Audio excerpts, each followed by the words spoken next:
They told him to know his place, to dream smaller, smile politely, and aim just high enough to clean their dreams, not live his own. But when a black student dared to say Harvard in a room built on legacy, lies, and laminated brochures, he didn't just raise his hand. He lit a match, and the fire hasn't stopped since. Tyrone Ellis didn't belong at Harrison Preparatory. Not if you asked the lineage carved into its stone arches. Not if you looked at the portraits lining the Great Hall. Men with powdered wigs, plantation fortunes, and skin paler than truth. And certainly not if you asked Miss Pendleton. He wasn't stupid. He knew what he was walking into the moment his scholarship was approved. One black boy, South Side Chicago. No trust fund. No legacy. Just a 4.6 GPA, perfect test scores, and a mother who scrubbed floors like justice depended on it. The brochure said, diversity. The reality whispered, token. So Tyrone kept his head down. Until that day. Until the mistake. He raised his hand. They were discussing college admissions. Miss Pendleton, who wore privilege like perfume and pearls like armor, smiled thinly and said, let's go around. Where are we all applying? Harvard. That was Tyrone's answer. He didn't stutter. He didn't whisper it. He said it the way his ancestors survived centuries of erasure. Clear, proud, and with no apologies. The silence that followed? That was expected. The laughter from Miss Pendleton? That was war.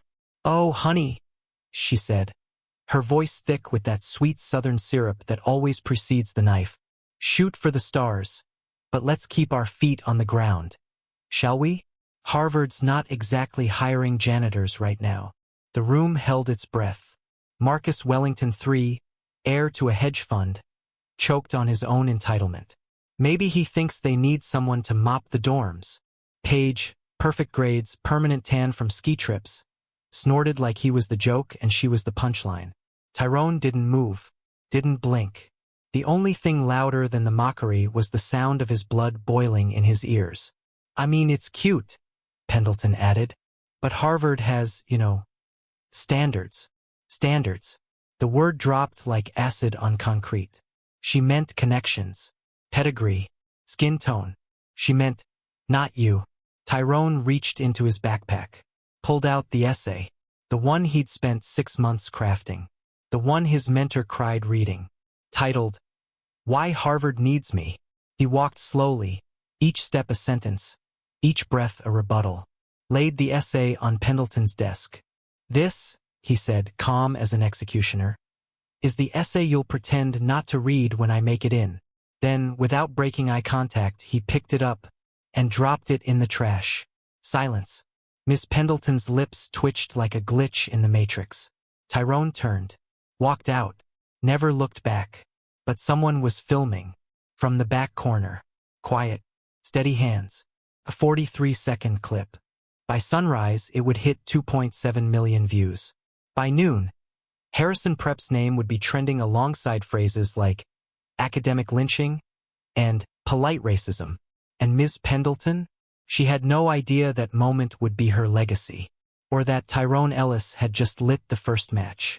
By 6:47 a.m., the video had already reached Twitter, Reddit, Instagram, and the inboxes of people who usually said things like, "We don't see color here," before crossing the street at night. Posted by @Justice Not Polite under the title, Teacher Tells Black Student to Aim for Janitor. He drops the coldest clapback ever. The clip didn't need editing. Tyrone's voice was ice. Pendleton's smirk was gasoline. The trash can? A symbol now. #KnowYourPlaceBoy trended nationally before Harrison Prep could even draft their first We Value Diversity statement. By 7:30 a.m., Tyrone hadn't even gotten out of bed. He didn't know he was viral, but the school did. And Panic? Panic wore a navy blazer and Ferragamo shoes that morning. The first person to feel the fire was Vice Principal Jennings. He moved through the hallway like someone trying to jog while holding in a scream. He found Tyrone by his locker, calm, headphones in, scrolling his phone. "Tyrone," Jennings wheezed. "Headmaster. Now." No hello. No warning. Just that tone they use on people they expect to obey. Tyrone followed. But his walk didn't say obedient. It said undefeated. Inside the headmaster's office, the decor hadn't changed since 1954. Mahogany desk. Mahogany scowl. Mahogany values. Dr. Bernard Worthington, who once described Harrison Prep as a lighthouse of tradition, looked like that lighthouse had just been struck by lightning. He didn't say good morning. He slid an iPad across the desk. The video was playing. Tyrone didn't flinch, just watched himself tell Pendleton the truth and walk away. "This is," Worthington said, "a crisis." "No," Tyrone replied. "This is the truth. You're just allergic to it." Worthington's eyes narrowed. "Ms. Pendleton is a decorated educator. She's a racist with a pearl necklace," Tyrone shot back. "And your silence has always been the string that held it together." Worthington leaned back, measured, old-school calm, the kind passed down through private clubs and inherited power. "This school's reputation is now vulnerable," he said. "We need to manage the fallout. Damage control." "You mean lie prettier?" He slid a sheet of paper across the table. A drafted student apology. It read, "While I may have misunderstood the context, I regret how my actions have distracted from our community values." Tyrone blinked. "Let me get this straight. A teacher publicly humiliated me for aiming high, and I'm the one who needs to apologize because your donors have nosebleeds." "This isn't about race," Worthington said flatly. Tyrone stood. "No, it's about rank. You think students like me don't belong at the table. You think the only thing I'm qualified to serve is drinks. You don't want me at Harvard. You want me silent, grateful, gone." He walked to the door but paused. "One last thing, sir." He looked over his shoulder, voice quiet and deadly calm. "Tell your lawyer to spell my name right in the deposition. It's Tyrone. With an E." Worthington didn't answer. He couldn't, because across town, reporters were already calling the school. And in 5 hours, an accidental email would surface. One that would prove the cover-up was never about values. It was always about control. And the moment they lost it was when the wrong black boy refused to sit still. 10:17 a.m. Someone in the admin office clicked "Reply all" instead of "Reply." That single mistake, it hit harder than any headline, because the subject line read, Pendleton Crisis, Talking Points for Donors Plus Press Strategy. And the recipients, every teacher, every student, every parent, and accidentally, the press intern who once dated Tyrone's cousin. Attached was a memo labeled, "Confidential Internal Use Only." It said, "Position the student's remarks as emotionally charged but misguided. Avoid racial framing. Emphasize Pendleton's contributions to inclusive traditions. Attach photo from MLK Day Potluck, 2019. Note: Do not mention past allegations from 2007. Confirm they were sealed. Urgent. Redirect media focus to Ellis's disciplinary history. See attached file. Tone warnings _2019-2022. PDF. Objective. Contain narrative. Protect institutional legacy before alumni weekend. The final line? This story cannot become a referendum on race. It must remain a teachable moment. By 11:04 a.m., the screenshots were all over Twitter. Hashtag teachable for who? Hashtag tone warnings. Hashtag Harrison Prep exposed. Hashtag MLK potluck defense. One comment read, "So let me get this straight. Pendleton mocked a kid's dream, and the school's priority is matching her with a damn potluck photo?" Another, "You buried 2007. But 2023 just dug it back up." Tyrone sat in the cafeteria, watching his phone like someone who had lit a match and suddenly realized there was a pipeline under the floor. Across the room, Miss Pendleton walked in. Alone, shoulders hunched, smile missing. Every conversation in the cafeteria stopped. Forks froze, eyes narrowed. She walked like someone who used to wear superiority like perfume, and just realized everyone smelled the rot underneath. Tyrone didn't look away. He didn't need to, because 10 feet behind her, the janitor, Mr. DeWitt, stood holding a mop. He gave Tyrone a small nod. One that said, "Burn it all, son. You're not alone." That afternoon, the school announced a community reflection assembly. They called it a circle. They called it healing. But what did it turn into? It was a tribunal. Worthington stood at the front, Pendleton at his side. Clarice Dunning was beside them, shuffling papers like they still had a script to read from. He opened his mouth, but from the back of the room, someone shouted, "Why is she still here?" Gasped. Then Paige stood up. Yes, that Paige, the golden girl with a GPA and no spine. "I was in that class." Pendleton laughed. She made fun of him. Then Anna Cho stood. Then Jamal. Then half the class. The lies collapsed under their own weight. The silence broke. Tyrone didn't have to say a word.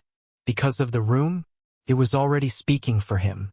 And outside, just past the stone walls of Harrison Prep, news vans were circling. One former student, Anthony Miles, was watching from a cafe across town. He opened his laptop, typed an email. Subject line, "About Pendleton. I was the first." The email hit inboxes like a bullet through glass. Subject line, "Pendleton, 2007. We need to talk." Came from Anthony Miles, class of 2009. Harrison Prep's forgotten son. He had attached a PDF. 72 pages. Scanned. Highlighted. Timestamped. At the top of page 1. Confidential faculty review. Case #P07-118. What followed was a near-carbon copy of Tyrone's experience. Anthony had accused Ms. Pendleton of discouraging Ivy League aspirations, suggesting vocational paths more suited to his background, failing to submit a recommendation letter after promising to, telling him, and this is a quote, "You'd be happier doing something with your hands." The investigation, unsubstantiated. What action was taken? None. The file? Sealed. Until now. Anthony's message at the end of the email was short. "They erased me. Don't let them erase you." Within minutes, screenshots of the file flooded social media. TikTok creators read it out loud like a courtroom monologue. YouTube lawyers dissected the legal liability like vultures circling a fresh kill. Across town, in a tidy brick house in South Shore, Tyrone sat with his mother, Denise Ellis, reading the document in dead silence. She said nothing for a full minute. Then, quietly, they tried to make sure it didn't happen twice.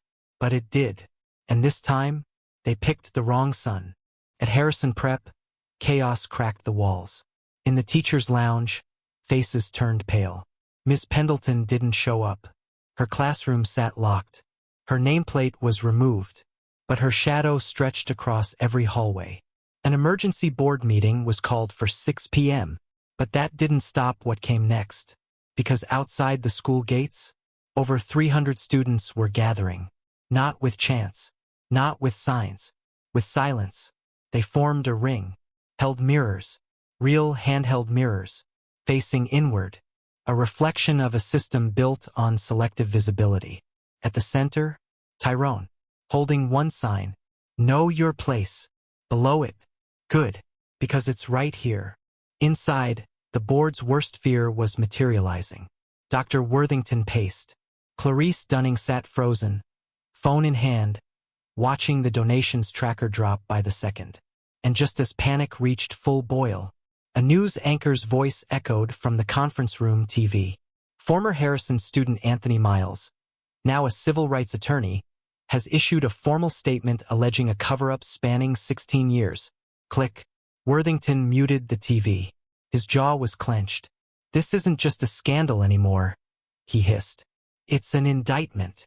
But outside, Anthony Miles had just arrived at the protest. Not in a suit, not in fury, but in his Harvard Law hoodie. He stepped into the circle of students, locked eyes with Tyrone, nodded, and the crowd erupted. Not in noise, but in stillness. Because when history repeats the second time, it brings reinforcements. By 9 a.m., Harrison Prep was no longer a school. It was a crime scene, except the blood on the walls was invisible, and the weapon was polite indifference. It started with a link. No press release. No manifesto, just a quiet Dropbox folder titled, "For the Ones They Silenced." Inside, 73 files. All student complaints. All archived. All ignored. No fanfare. No names redacted.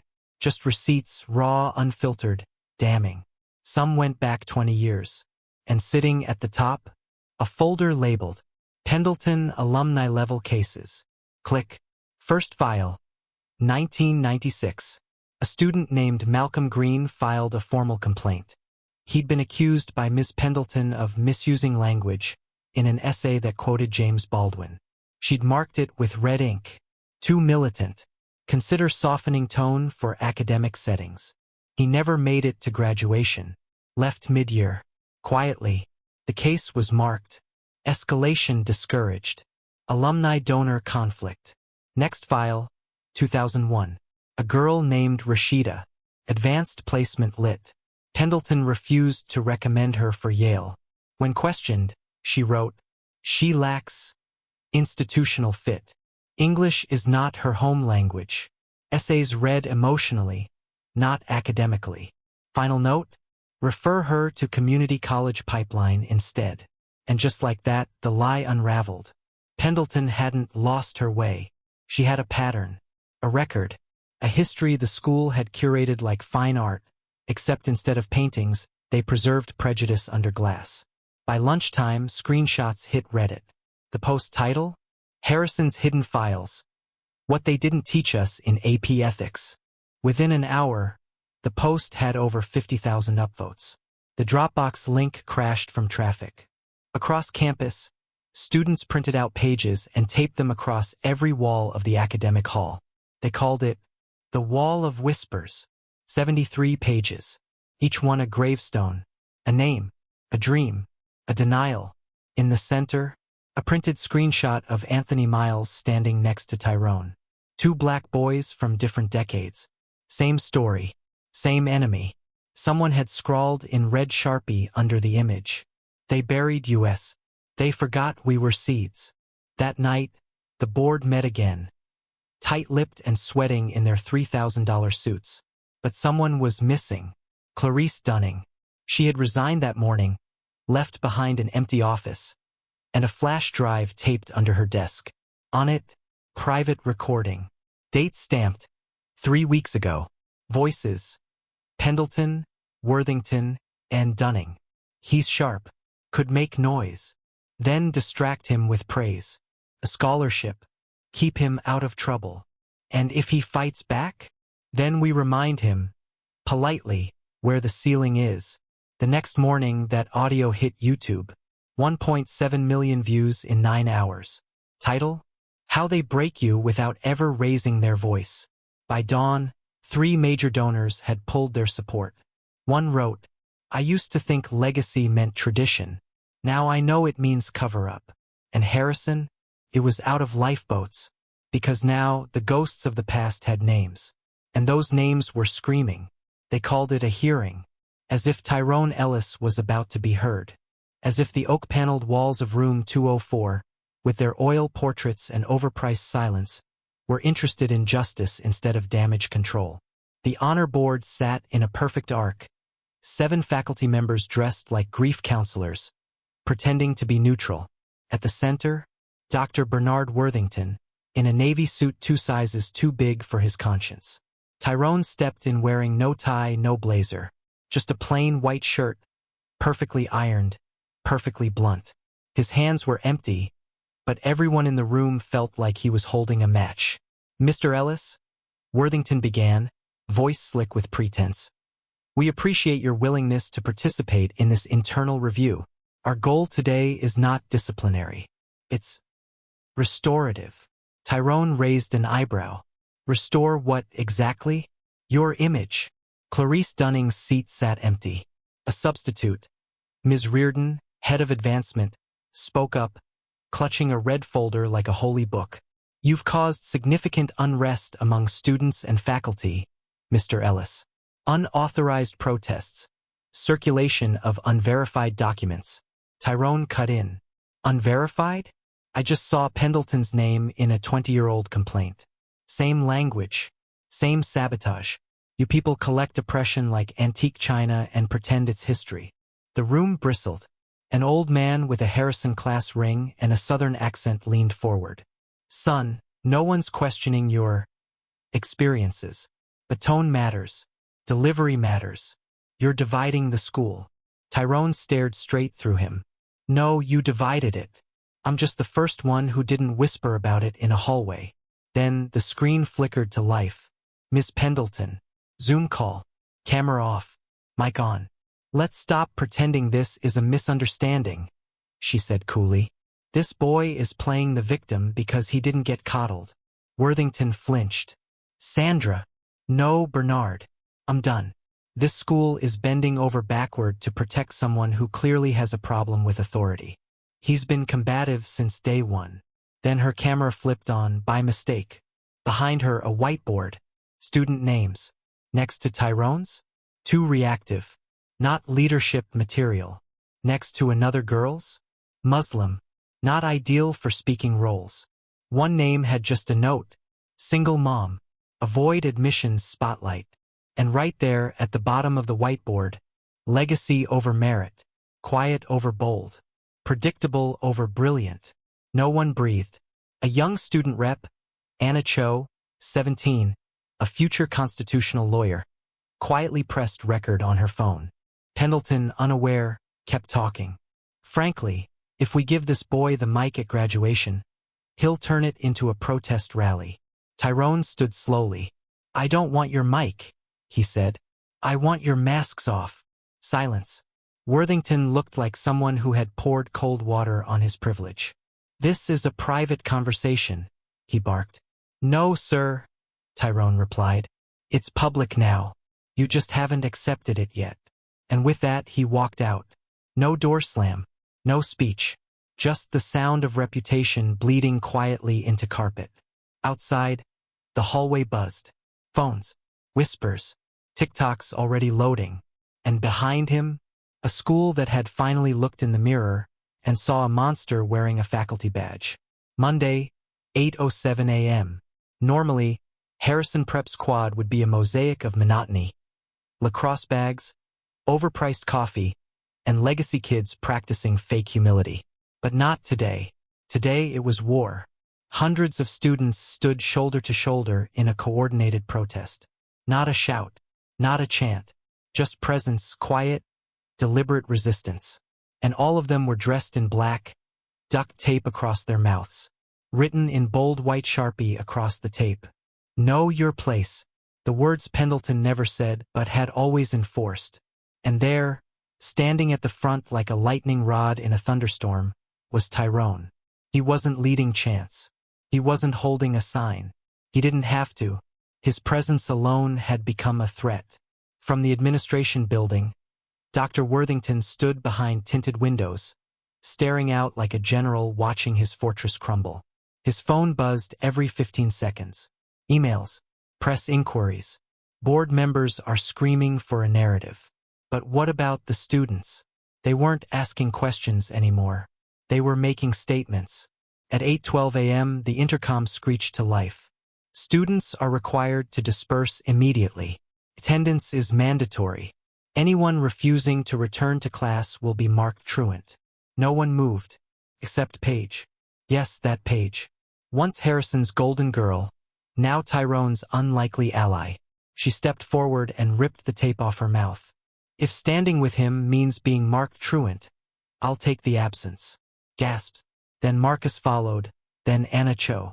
Then, there was Jade Ramirez, whose brother had been kicked out of Harrison last year for attitude problems that suspiciously sounded like being bilingual and unapologetic. By 8:17, 147 students had joined the walkout.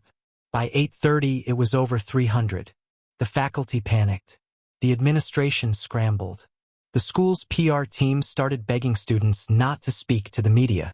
This was unfortunate timing because at 8:45 a.m., a van marked WSN Channel 5 pulled up, and out stepped Anthony Miles. Yes, that Anthony, the forgotten student from 2007. The boy Pendleton tried to erase. Now a 32-year-old Harvard law graduate. And he was not alone. Behind him came former students, alumni of color, names that had once been reduced to warnings on a whiteboard. They held signs, too. One said, "Still here, still loud." Another, "Pendleton failed me. Harvard didn't." Anthony walked to the mic set up on the steps of the administration building by students who'd stayed up all night preparing for this. "My name is Anthony Miles. I graduated from Harrison's Lies in 2007 and Harvard's Truth in 2011. He held up a framed photo. It was the old whiteboard, but digitally enhanced, labeled, with dates. "I'm not here to be angry. I'm here to be accurate." Back inside, Worthington's hands were trembling. One aide whispered, "We can't contain this anymore." "No," he muttered, sweat beading behind his collar. "We can't." Outside, Tyrone watched the scene unfold. But he wasn't smiling, because he knew something no one else did yet. This wasn't the climax. It was the prelude. The Board of Trustees summoned Tyrone to the inner sanctum of Harrison Prep at precisely 12 p.m. Not a minute earlier. Not a breath later. Alumni Hall. A tomb of dark mahogany, gold trim, and too many portraits of too many white men who'd never been told no. The kind of room where power didn't raise its voice, it didn't have to. Tyrone walked in wearing a black dress shirt, sleeves rolled to the elbows, Harvard pins centered over his heart like a dare. He held a manila folder, thick, heavy, threatening. At the end of the long table sat Chairwoman Rothwell, jaw like a chiseled threat, pearls tight around her throat. To her right, Dr. Worthington looked like a preacher who had just learned the church roof was on fire, and he'd been holding the match. "Mr. Ellis," Rothwell began, measured. "We called this special session to hear your account of recent disruptions. Before we proceed, we expect discretion and professionalism." Tyrone placed the folder on the table and opened it with surgical precision. "Then let's begin with professionalism," he said, sliding page 1 to her. "This is an internal memo from 2017. It outlines a complaint by a biracial student regarding Ms. Pendleton's grading biases. It was dismissed, without review." Page 2 he handed to Worthington himself. An email from Clarice Dunning, dated last year. She warned the administration that Pendleton's classroom fosters implicit racial bias masked as academic rigor. "You filed it under subjective concern." Page 3, printed screenshot. Pendleton's whiteboard. Not just the image, the translation. Each coded note beside a name, unraveled. Poor diction means the student had an accent. Reactive means they had boundaries. Dangerous in groups? That's code for not white enough to be comfortable. The room tensed. Dr. Worthington finally spoke. "This isn't a courtroom, Mr. Ellis." "No," Tyrone replied, voice steady. "But it is a reckoning." He pulled out the final document. A resignation letter. Clarice Dunning's. Complete with a handwritten note. They buried too many names. He made sure one finally rose. Chairwoman Rothwell leaned forward, her voice ice-covered steel. "What is it that you want, Mr. Ellis?" Tyrone didn't blink. "I want 3 things. 1. A formal public apology from the board. By name. Not a statement.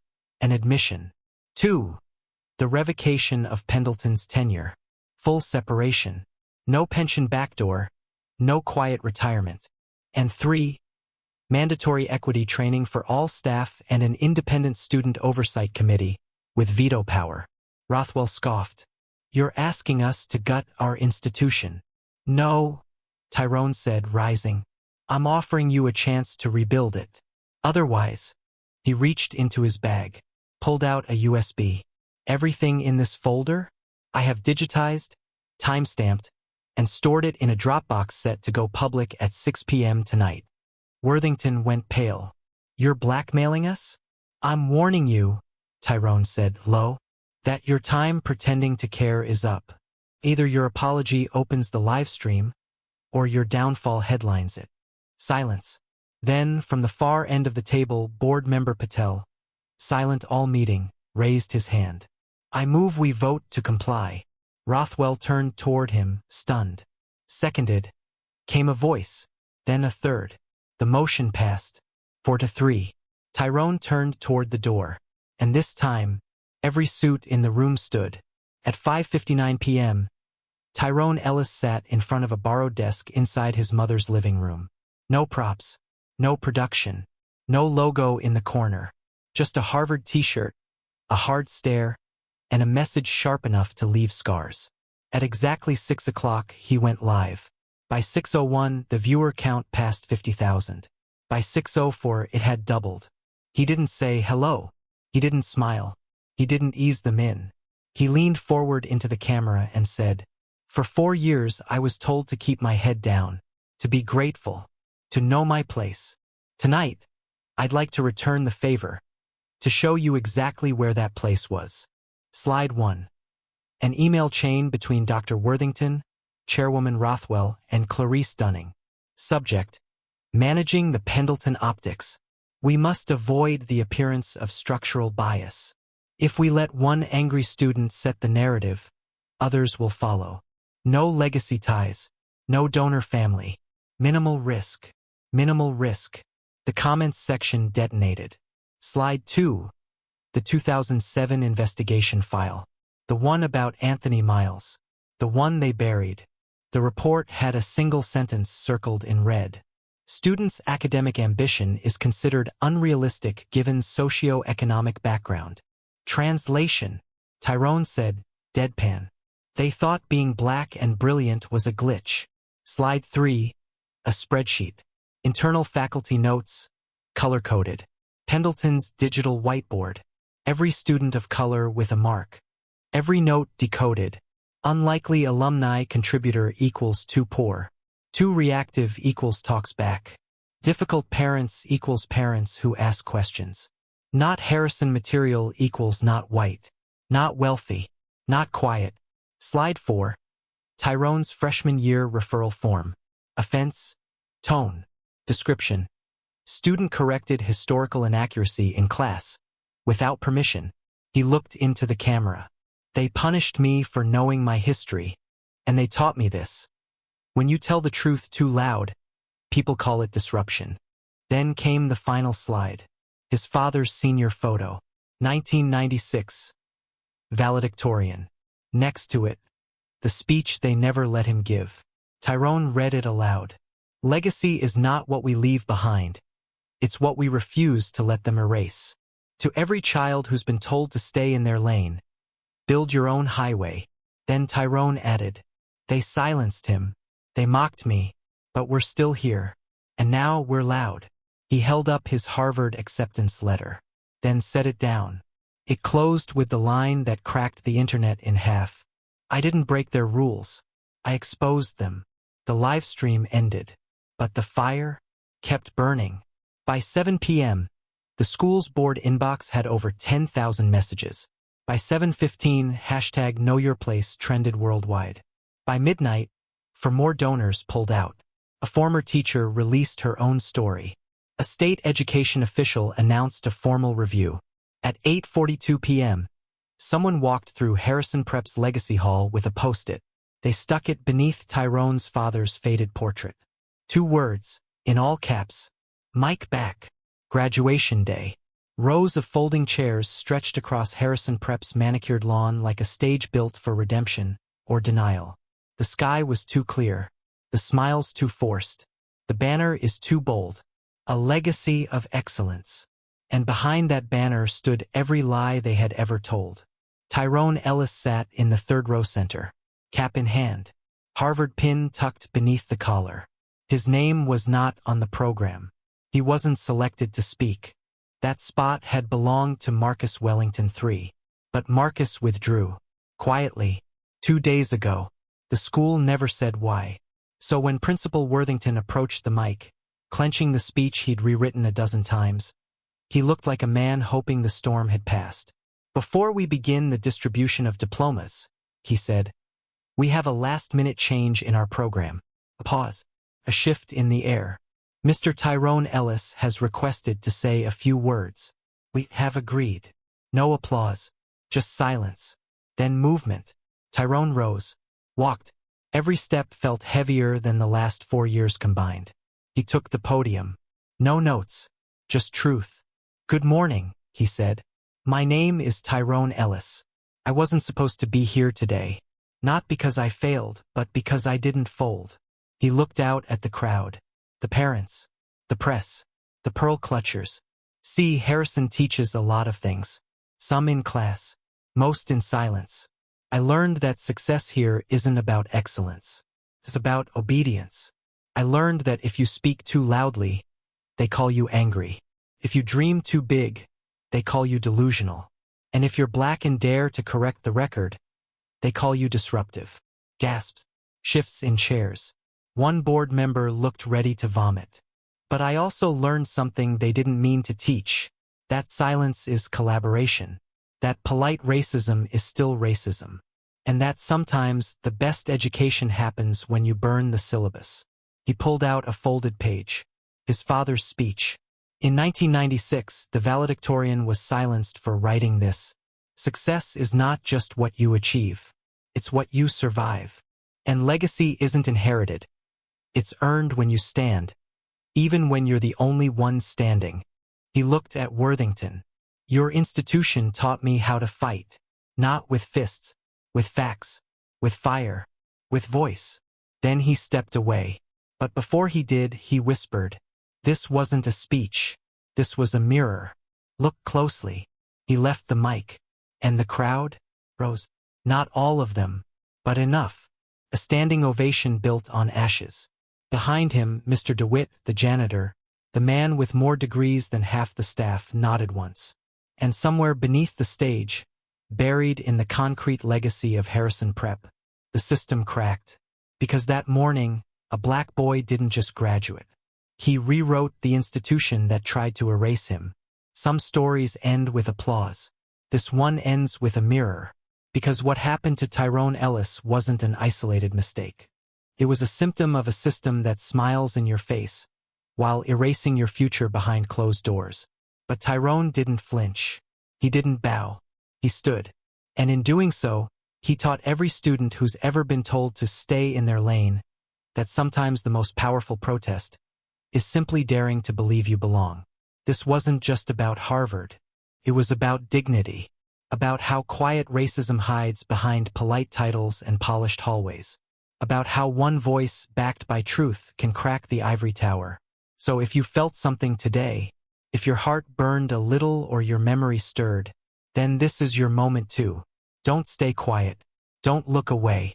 Share the story. Keep the match burning.